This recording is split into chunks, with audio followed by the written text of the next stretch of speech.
네, 이번 시간에는 이제 비율 분석법을 좀 살펴보도록 하겠습니다. 영업수지 공식을 모른다면 조금 어려울 수도 있어요. 그래서 이미 학습을 했었던 그 영업수지 공식을 좀 잘 숙지를 하셔야 합니다. 거기서 사용되는 용어들이 그대로 이제 쓰이거든요. 네, 그래서 이전에 또 강의했던 내용 중에 승수법과 수익률법도 그랬었죠. 그래서 영업수지 공식이 매우 중요하다 이렇게 볼 수 있겠습니다. 자, 비율 분석법 살펴보는데요. 지금 교재에 나와 있는 비율이 몇 가지 되지 않아요. 그래서 제가 추가로 좀 몇 가지 더 설명하면서 이 비율 분석 좀 다루도록 할게요. 먼저 이런 표현이 있습니다. 대부비라는 표현이 있어요.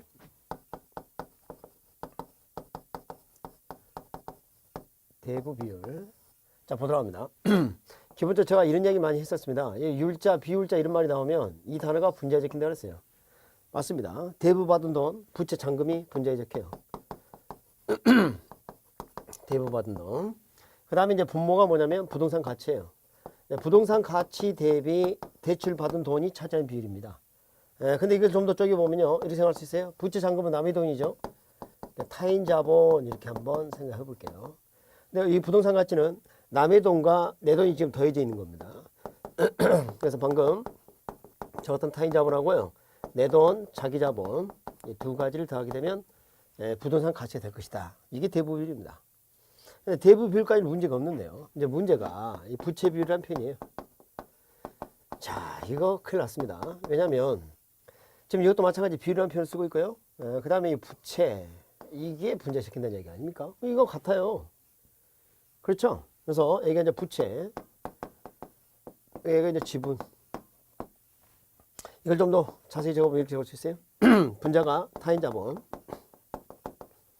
분모가 자기 자본 이렇게 됩니다. 자, 이런 상황이 됐습니다. 그럼 자, 위쪽하고 아래쪽의 차이점이 뭐예요? 자, 위쪽은 일단은 분모가 타인 자본까지 들어있는데 이것은 자기 자본만 들어있어요. 분자는 같죠? 그러니까 대부비율하고 부채 비율은 기본적으로 그 영어상으로는 차이를 느낄 수가 없는 표현이 되는 겁니다. 그래서 저게 좀 헷갈린다는 거죠. 그리고 이제 대부비율 같은 경우는 이제 자주 또 쓰이는데요. LTV라고 합니다. Loan to Value Ratio라서 LTV. 그 다음에 담보 인정 비율 또는 저당 비율 뭐 이렇게 또 표현도 합니다. 그래서 여러 가지 표현이 좀 있습니다. 대부 비율은. 여하튼간에 좀 이따 좀 설명을 더 해드리도록 하고 이제 이런 예를 한번 들어보도록 하겠습니다. 부동산을 이제 살 때 50억을 대출 받았어요. 그리고 얼마짜리 샀냐면 100억짜리 샀다 치겠습니다. 그럼 남의 돈 50억 하고요. 내 돈 50억 해서 이제 100억짜리 부동산이 되는 거죠. 근데 봤더니 대출 받은 50억이 있다는 겁니다. 그럼 이것은 0.5 이렇게 되어서 몇 퍼센트입니까? 50% 이렇게 되는 거죠. 50%. 근데 똑같은 사안인데 이걸 부채비율로 표현하면 어떻게 될까요? 분자가 남의 돈 50억이고요. 분모가 내 돈 50억 이렇게 되는 거 아닙니까? 1.0이죠. 그럼 몇 퍼센트예요? 100% 이렇게 되는 거죠. 100%. 그래서 이 부채 비율은 대부 비율보다 크다는 걸 알 수 있어요. 이왕 학습하는 거 여기까지 좀 정리를 해보겠습니다. 따라서 부채 비율은 대부 비율보다 항상 크거나 같습니다. 항상 크거나 같다. 자, 이 같은 경우를 먼저 설명합니다. 만약에 빌린 돈이 없다면 분자가 둘 다 0이 되겠죠. 그래서 그때는 둘 다 0으로서 같습니다. 만약에 빌린 돈이 단 1호이라도 있다면 대부 비율은 분모에 이게 들어가기 시작하기 때문에 부채 비율보다 작아질 수밖에 없어요. 그래서 결론은 항상 부채 비율이 대부 비율보다 크거나 같다 이렇게 말할 수 있습니다. 아시겠죠? 자, 이게 이제 좀 기억하기 좀 힘들어요. 그래서 이렇게 하자고요. 부채. 자, 부채 봐요. 부채 우리 합죽선 부채 이렇게 펼치면 이렇게 되죠? 쫙 펼쳤다. 부채가 더 크다 이렇게 기억을 합시다. 이렇게. 그다음에 또 암기법을 좀 써야 되겠어요. 이게 이제 헷갈리니까 자, 이런 방식으로 이제 기억을 하도록 합니다. 이제 대부 잔치 이렇게 기억을 합니다. 분모 분자를 분자 분모 이런 순서로 대부 잔치 빚잔치 아시겠죠? 그다음에 이건 이렇게 합니다. 부채 타자 이렇게 합니다. 부채 타자. 자, 무당은 작두를 타는데 부채도사는 부채를 탄다. 부채 타자 이렇게 합시다. 이렇게 기억 꼭 해주시기 바랍니다. 이게 좀 헷갈리는 내용이니까. 그래서 이제 비율이라는 내용은 기본적으로 앞에 있는 단어가 분자 적힌다 알겠는데 이게 분모가 차이가 있지 않습니까? 그래서 이런 방식을 취하지 않으면 구분이 어려울 거란 말이죠. 이렇게 해주시고 그 다음에 부채 감당률이라는 걸 한번 공부를 해보겠습니다. 부채 감당률. 부채 감당률. 자, 율자가 이렇게 나와 있는데, 이 앞에 있는 단어가 이제 분자에 적혀야 돼요. 근데 이 부채 감당률은 분자가 순영업소득입니다. 분모가 부채 서비스액이에요. 생각해 봅시다. 예, 순영업소득이 이제 들어온 돈인데 이 돈을 가지고 그 다음에 차감하는 게 부채 서비스겠습니다. 영업수지 공식에서 보면. 그러니까 이 순영업소득이 있어야 이 부채를 감당할 수 있다는 거죠. 그래서 이 비율은 높을수록 좋은 거예요. 아시겠죠? 그러니까 들어온 돈이 많을수록 부채 감당이 높아지는 겁니다. 감당 능력이 커지는 거죠. 얼마나 감당할 수 있느냐 이걸 나타내는 겁니다. 그래서 이것은 1보다 커야 바람직합니다. 보통 상업용 부동산 대출을 할 때 말이죠. 부채 감당률을 1.2 이상을 요구하는 경우가 많아요. 금융기관이. 그렇지 않으면 대출해 주지 않겠다. 왜? 상환 능력이 안 되니까. 그래서 부채 감당률 자주 쓰입니다.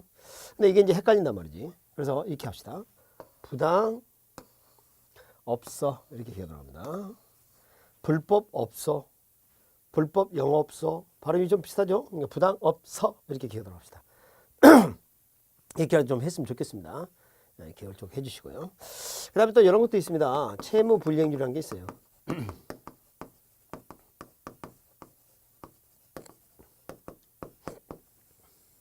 채무 불이행률. 자, 율자가 붙었고요. 앞에 채무 불이행이 붙었어요. 요거 이제 분자에 적혀야 될 텐데 분자에 어떤 게 적히냐면 영업 경비. 자, 영업 경비하고요. 그 다음에 부채 서비스.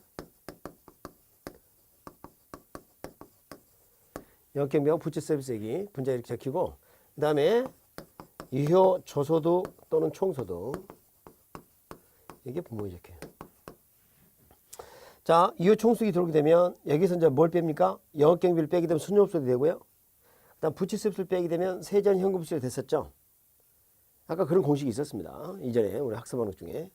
그러니까 봐요. 이 돈을 가지고 이걸 이제 지출하게 돼 있습니다. 근데 만약 이걸 지불하지 못한다. 그러면 뭐예요? 채무 불이행인 거죠. 그래서 나가는 돈을 이제 분자에 대게 적어놨습니다. 분자에다가. 그래서 이 값이 클수록 좋은 게 아니에요, 이건. 그러니까 채무 불이행률은 1보다 작을수록 좋은 겁니다. 근데 이것도 헷갈리니까 기억을 이렇게 하도록 합니다. 채불 비서 아까 부채 서비스에서 하기로 했죠. 줘 이렇게 합시다. 채불임금은 비서부터 줘. 채불 비서 줘 이렇게 기억했으면 좋겠어요. 아무래도 사장하고 친하니까 채불임금은 비서부터 줘 이렇게 기억합시다. 그 다음에 이제 우리 교재는 없지만 이것도 한번 해보죠. 총자산 회전율이라는 게 있습니다. 총자산 회전율. 자, 이건 뭐냐면요. 이것도 비율을 나타내는 건데 투하된 자산 중에서 회전된 돈이 차지하는 비율입니다. 어떻게 하냐면 분모가 부동산 가치예요. 다시 말하면 총투자액입니다. 총투자액 대비 분자가 저소득, 총소득입니다. 저소득, 총소득 두 가지가 있죠. 가는 총소득, 저소득과 유효 총소득, 저소득이 두 가지가 있을 수 있죠. 별말 없으면 유효 총소득, 저소득을 많이 씁니다. 아시겠죠? 별말이 없으면 그렇게 이제 이해하시고요. 네, 문제에서 출제된데 봤더니 유효 총소득, 저소득 그것도 없어요. 그러면 가는 총소득, 저소득을 묻는 거라 생각하셔야 돼요. 네, 학자마다 어떤 것을 이제 사용하느냐는 마음이 달려있기 때문에 현실적으로 뭐 공실 불량부채하고 기타 소득이 없는 경우는 거의 없거든요. 네, 그래서 사실 가능 총소득하고 유효 총소득, 저소득은 동일한 경우가 좀 드뭅니다. 근데도 불구하고 뭐 구분하지 않고 이렇게 쓰는 경우도 있고 그러니까 그렇게 좀 이해를 해주시고. 자, 이것은 저 이전에 우리 학습했던 것 중에서 제가 수익률이 아니다라고 했던 거와 관련이 있어요. 자, 수익률이 세 가지만 있었지 않습니까? 총자산, 자, 총자본 회전율하고 그 다음에 이제 지분 배당률, 세전 수익률이었죠. 그 다음에 세후 수익률 이렇게 세 가지만 했었어요. 네 가지가 아니라. 그래서 왜 수익률이 아니냐 이렇게 하냐면 분자가 순수익이 아니라 총수익이기 때문이다. 그렇게 말씀드렸어요. 그래요. 이게 총수익이에요. 총소득, 저소득 아닙니까? 그래서 이것은 수익이라 부르지 않고 뭐라 한다? 총자산 회전율 이렇게 합니다. 그래서 이것은 기억을 이렇게 하도록 합니다. 회전 조치 이렇게 하도록 합니다. 카드 돌려막기 되겠습니다. 알았죠? 회전 조치 이렇게 기억하시기 바랍니다. 이렇게 정리를 좀 해주시고 그 다음에 이제 우리가 앞으로 이제 금융 파트에서 좀 필요한 내용인데 부채 감당률을 기준으로 해서 우리 대출 기준을 정하는 게 있어요. 그래서 이제 11월, 12월 이제 입문 과정에서는 그 부분을 좀 한번 다뤄주는 것도 나쁘진 않습니다. 그래서 나중에 제가 이제 금융 할 때 말이죠, 대출액 이야기를 할 때 그 부분을 추가로 좀 다뤄드리겠습니다. 이걸 사용해서. 그러니까 부채 감당률을 알고 계셔야 되는 겁니다. 아셔야지 그 내용을 이해할 수가 있어요. 그래서 지금 여기 나와 있는 이 비율 분석법의 그 패턴들을 암기법을 사용해서 반드시 정리를 해 주셔야 합니다. 그래서 소리 내서 꼭 5번 읽어 주시기 바랍니다. 대부잔치, 부채타자, 부당업소, 체불 비서조, 회전 조치. 아시겠죠? 꼭 기억을 해 주시기 바랍니다. 자, 그래서 좀 전에 봤었던, 이전에 강의에서 봤었던 어림세법하고 비율 분석법은 여러 해 모형이 아니에요. 한 해 소득을 기준으로 해서 어떤 비율과 배수를 나타내는 겁니다. 그러다 보니까 화폐의 시간 가치를 고려하지 않는 그런 기법이 되겠습니다. 정교하지 않는 방법이지만 우리에게 출제되기 때문에 반드시 해야 합니다. 아시겠죠? 그래서 여러분 교재 63쪽까지 이렇게 해서 우리 투자론 내용을 좀 마쳤습니다. 사실은 이것 말고도 더 학습할 게 많습니다. 투자 분석 기법으로서 NPV법, PI법, IR법 이런 거 할인 현금 수지 분석법의 유형도 학습해야 합니다. 그게 어떻게 보면 우리 마지막 도달해야 할 목표일 수도 있어요. 그래서 그것은 그다음에 우리 1, 2월 달에 우리 이제 그때부터 또 강좌 또 시작되죠. 지금 입문과정 말고 이제 기본 이론 과정 들어가죠. 우리 스튜디오 강의. 그래서 이제 그것을 아주 상세하게 이제 학습을 해야 할 겁니다. 그때 강좌는 이제 이런 입문 과정보다 훨씬 더 깊이가 있고요. 자세한 내용을 좀 다루기 때문에 여러분은 그것을 반복해서 보시고 또 보시고 그래야 돼요. 그런 기회를 다음 강좌에서도 만나도록 하겠습니다. 자, 그러면 이제 우리 교재 입문서 순서에 따라 여러분 이제 64쪽 보니까 부동산 금융론이라는 게 등장합니다. 그래서 부동산 금융론을 좀 다뤄보도록 하겠습니다.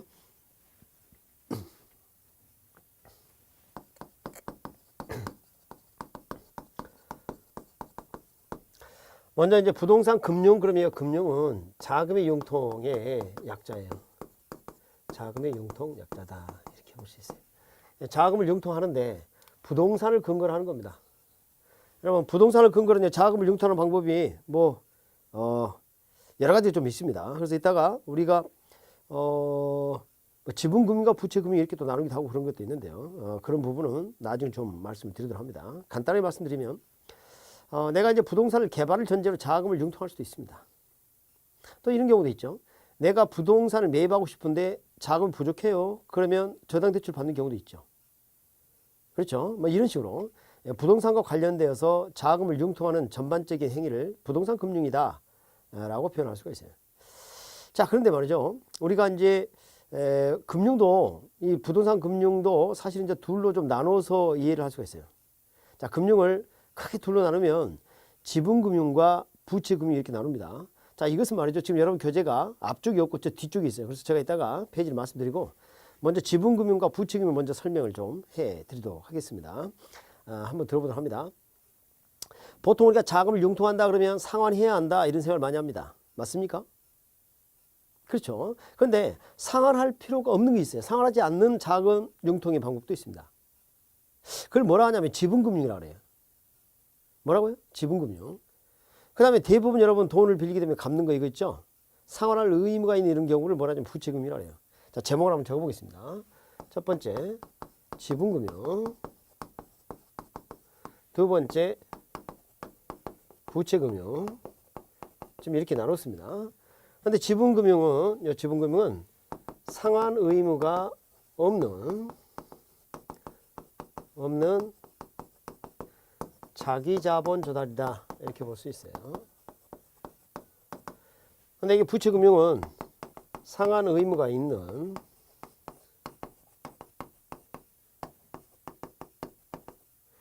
타인 자본 조달이다. 이렇게 볼 수가 있어요. 여기 상환 의무가 없는 거고요. 상환 의무가 있는 겁니다. 그러니까 여러분이 알고 있는 대부분 금융은 뭡니까? 부채 금융을 되게 이야기를 하죠. 그래서 이것과 이것의 차이점을 좀 이야기해서 좀 더 이런 사례 좀 들어보도록 하겠습니다. 예를 들어서 말이죠. 한 선생이 전 세계에서 유명한 어떤 그 셰프다, 요리사다 이렇게 한번 가정하겠습니다. 근데 지금 뭐 가산이 좀 탕진돼 가지고 말이죠. 재산이 없어요. 근데 이 사람의 능력 어때요? 대단한 거 아닙니까? 요리사고 말이죠. 근데 이 한 선생이 이렇게 하는 거예요. 자, 주변의 지인들을 통해서 이제 자금을 조달합니다. 자, 어떻게 하냐면, 자, A라는 사람하고 B라는 사람도 뭐라 그러냐면, 내가 지금 자금이 없어서 그러는데 식당을 하나 차려주면 내가 이 식당을 운영하고 요리를 하면서 얻은 수익이 생기면 이 두 분 A하고 B에게 이렇게 나중에 수익을 분배드리겠습니다. 이렇게 약정하고 자금을 조달했다면 이게 지분금융이에요. 예를 들어서 A가 1억, B가 1억을 투자했다 칩시다. 그러면 2억이 투자된 이 식당은 주인이 누구 거냐면 A하고 B 거예요. 맞죠? 근데 한 선생은 그 2억을 갚을 의무가 있어요, 없어요? 없어요. 이게 뭐예요? 지분금융입니다. 지분금융. 상환 의무가 없는 자기 자금을 조달한 거예요. 그러니까 여러분 평소 우리가 많이 쓰는 표현으로 투자를 유치했다 그거 같아요. 그렇게 보시면 되겠습니다. 그런데 말이죠. 여기서 좀 더 이제 들어가야 될 게, 자, 이렇게 상환 의무가 없는 자기 자금을 조달하면서 뭔가 사업을 이제 진행하게 되는데, 이 사업 주체가 예를 들어서 주식회사다 이렇게 한번 가정해 보겠습니다. 그러면 A하고 B에게 뭘 주냐면 주식을 줍니다. 주식을. 그럼 A와 B는 주주입니다. 주주. 그럼 주식을 이렇게 가지고 있으면 나중에 뭘 받냐 말이죠. 실적에 따른 배당을 받습니다. 그러니까 한 선생이 식당 운영을 잘해서 이익이 많이 생기면 A하고 B하고 배분이 많이 되고요.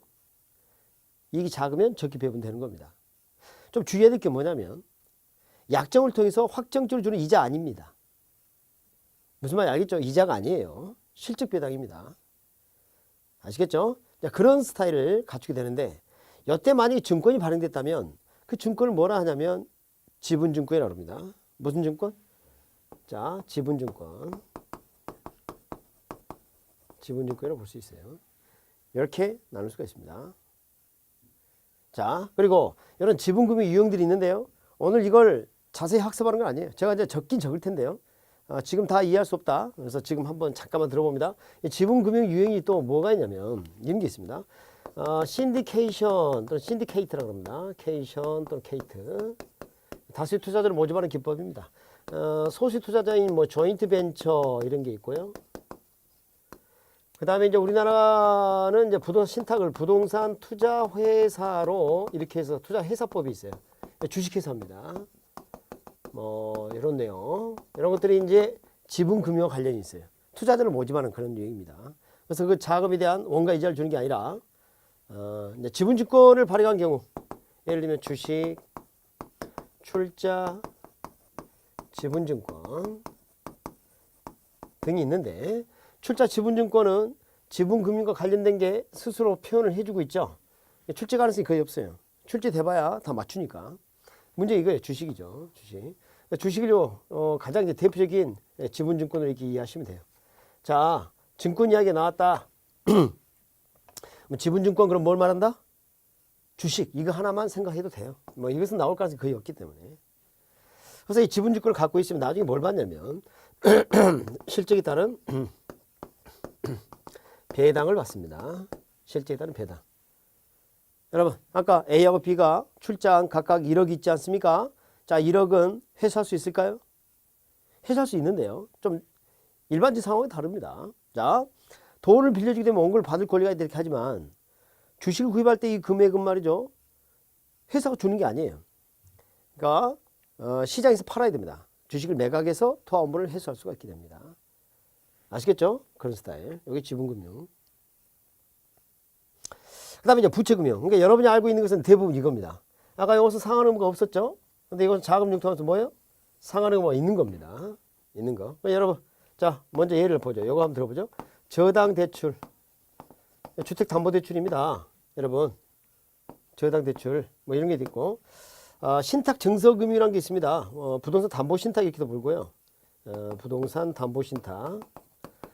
담보신탁 또는 신탁 증서금융 그런 게 있고, 프로젝트 파이낸싱,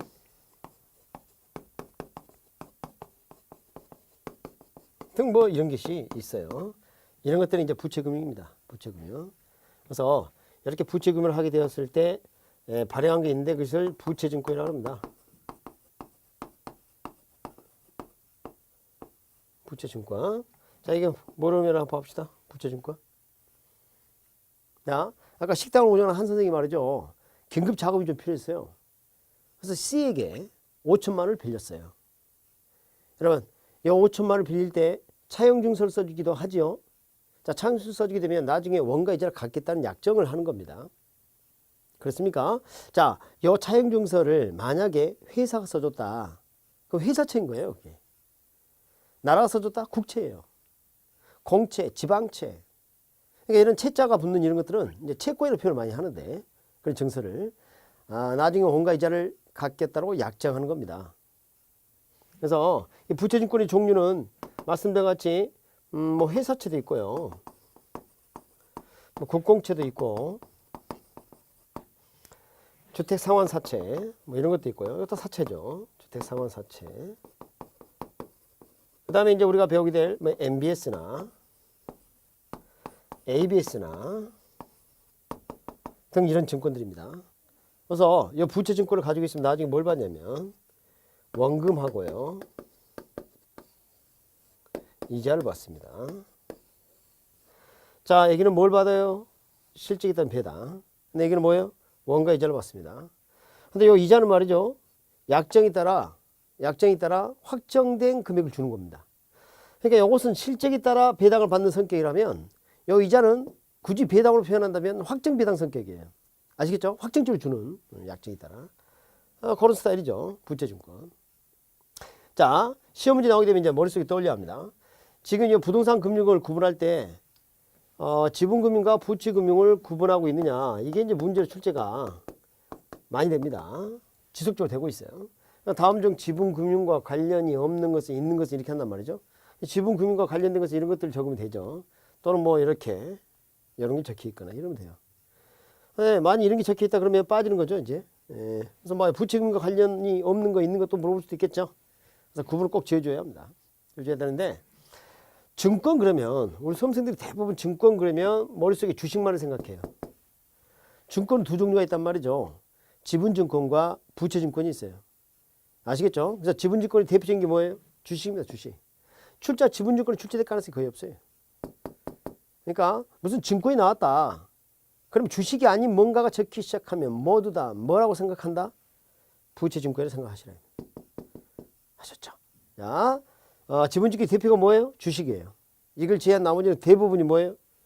부채증권의 사실입니다.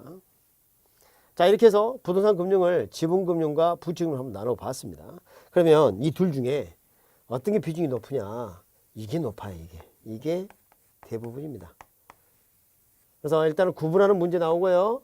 구체적으로 들어가서는 이 부채금융과 관련된 내용들이 이제 출제되기 시작해요. 그래서 자, 자금을 융통해서 상환의무가 있는 타인자본 조달. 자, 여러분, 만약에 이제 돈을 빌린다. 특히 이제 저당 대출을 모델로 한다면, 돈을 빌린다면 무엇을 먼저 결정해야 되냐면 이자를 결정해요. 이자율을 결정해야 합니다. 그 다음에 내가 만약에 대출을 받는다면 얼마 정도 받을 수 있을까? 대출 가능 최대 금액을 또 알아야겠죠. 그 다음에 세 번째, 상환 방식. 어떻게 갚을 것인가. 그래서 출제가 되면요, 이 셋 중에 아무리 적게 나와도 한 가지는 반드시 나옵니다. 그래서 26회 같은 경우는 세 가지 다 나왔다고 볼 수 있어요. 다시 한번. 우리가 이제 부채금융이다 하면 상환 의무가 있는 거라고 그랬죠. 그 다음에 여기에 해당되는 게 이제 뭐예요? 이자율. 두 번째, 대출액. 세 번째, 상환 방식. 그래서 우리 부동산 금융 우리 입문 과정에서는 초점을 거기 둘 겁니다. 이자율, 그 다음에 대출액, 상환 방식. 이게 이제 가장 중요한 내용이죠. 가장 중요한 내용입니다. 자, 여러분 교재를 가서 말이죠. 여러분 교재를 통해서 이제 뭘 좀 살펴볼 거냐면요. 64쪽 하단을 보면 용어 정리가 좀 돼 있습니다. 그래서 이거 간단하게 좀 정리를 하고 다음 강좌 진행하도록 할게요. 자, 여러분 교재 보니까 기본 용어의 첫 번째 융자비율이 나와 있습니다. 어디서 본 것 같죠? 대부비율이었습니다. 대부비율, 융자비율, 담보인정비 이런 표현을 쓰고 있는 겁니다. 동안에 2번이 뭐가 나와 있습니까? 융자 원금과 융자 잔고입니까?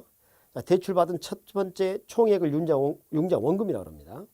근데 예를 들어서 10억이 융자 원금이었는데요. 중간에 2억을 갚았습니다. 그럼 잔고는 얼마일까요? 8억이죠. 그 다음에 3번 뭐가 나와 있어요? 이자율이 나와 있죠. 이자율. 자, 머릿속 돌려봅니다.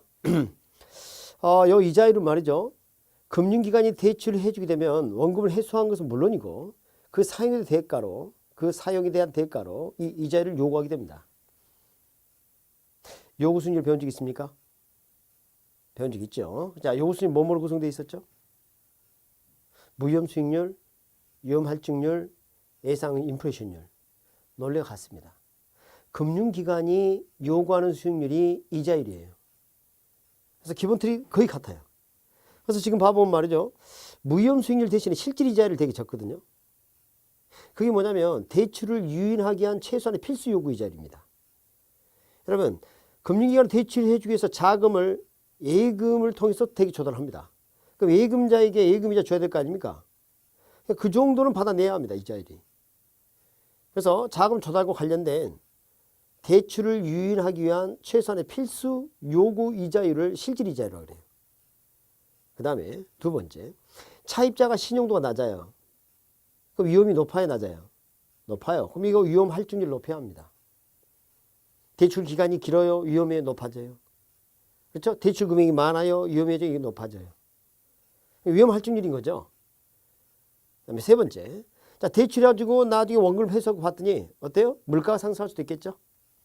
그럼 여기 화폐가치 하락에 대한 보상을 요구해야 되겠지. 예상 인플레이션율입니다. 그러니까 우리가 이미 배웠던 뭐예요? 우리가 이미 배웠던 요구순이라고 그 기본 틀이 거의 유사합니다. 그래서 여러분 이제 65쪽에 상단을 보면 다섯째 줄에 명목 이자율은 실질 이자율 플러스 예상 인플레이션 이렇게 해놨죠. 그래서 위험 할증률 좀 생략을 했죠. 그래서 이유가 뭐냐면 다른 조건을 일정하다고 일단 가정한 겁니다. 그래서 차입자 신용도 등에 따라 좀 차이가 있을 수 있기 때문에 위험 할증률을 되게 생략을 하고 명목 이자율은 실질 이자율 플러스 예상 인플레이션 이렇게 간단히 나타내는 겁니다. 그러니까 사실은 우리 이미 요구 수익률로 학습한 내용이기 때문에 간단하게 정리를 좀 했습니다. 그 다음에 여러분 4번 보니까 LTV하고 DTI 나와있죠. 이게 다음 강좌에서 좀 자세히 다룰 내용이에요. 그래서 저것은 요 4번은 조금 이따 말씀드리고, 자 5번 잠깐 보도록 합니다. 채무 불량위험이라는 게 나와있죠. 영어 정리입니다. 차입자가 상환을 하지 않을 위험입니다. 그렇죠? 대출자가 안게 되는 위험이죠. 그 다음에 여섯 번째가 뭡니까? 이자율. 여러분 시장 이자율이 변하거나 물가 등이 변하게 되면 대출자는 이자를 조정해야 합니다. 근데 만약 이걸 하지 못하면 이자율 위험에 직면하는 겁니다. 수익률을 확보할 수 없게 되는 거죠. 그게 이제 이자율 위험입니다. 그래서 또 넘겨보죠. 만기 전 변제 위험. 여기 조기 상환 위험이에요. 조기 상환 위험. 여러분 조기 상환은 대출자에게 위험일까요? 맞습니다. 자, 금융기관이 여러분에게 대출해 주는 것은 일종의 투자입니다. 그리고 원금 회수하고 나중에 그 사유에 대가 이자를 받는 거 아닙니까? 그런데 말이죠. 잘 한번 생각해 봅니다. 내가 이 사람에게 10억을 대출하고 앞으로 10년 동안 원가 이자를 확정적으로 계속 받기로 했었어요. 근데 한 6개월도 안 돼서 조기상환을 해버렸어요. 그러면요. 금융기관은 이제 난감합니다.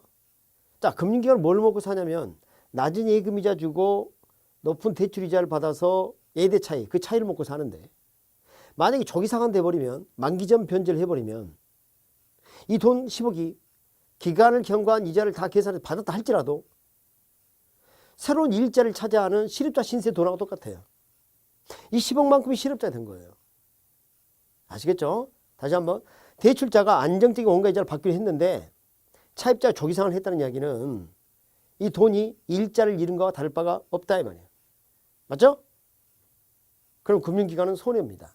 예금이자는 나가고 있는데 말이죠. 맞죠? 네, 그래서 조기상환을 하게 되면 조기상환 수수료를 그래서 요구하는 겁니다. 아시겠죠? 자, 정리 잘합니다.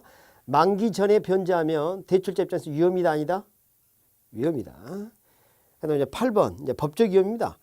이 법적 위험은 정부가 이제 여러 가지 정책 등을 취했을 때 금융기관들이 안게 되는 위험이에요. 뭐 한두 가지가 아니겠죠. 법제도상 위험이니까 거기에 대해서 다 여기 해당이 될 겁니다. 그래서 거기 좀 나열되고 있지요. 그래서 좀 보시면 되겠고. 자, 이렇게 해서 영어 정리 좀 끝냈고요. 다음 강좌에서 이제 뭘 바라보냐면요. 아까 앞쪽에 있었던 LTV하고 DTI 있죠. 요놈하고 그다음 하나 더 부채 감당률 기준에 따른 대출액 산정하는 거 이걸 좀 학습을 할 겁니다. 아주 중요한 내용입니다. 자, 이 강좌는 여기까지 하고요. 다음 강좌 진행하도록 하겠습니다.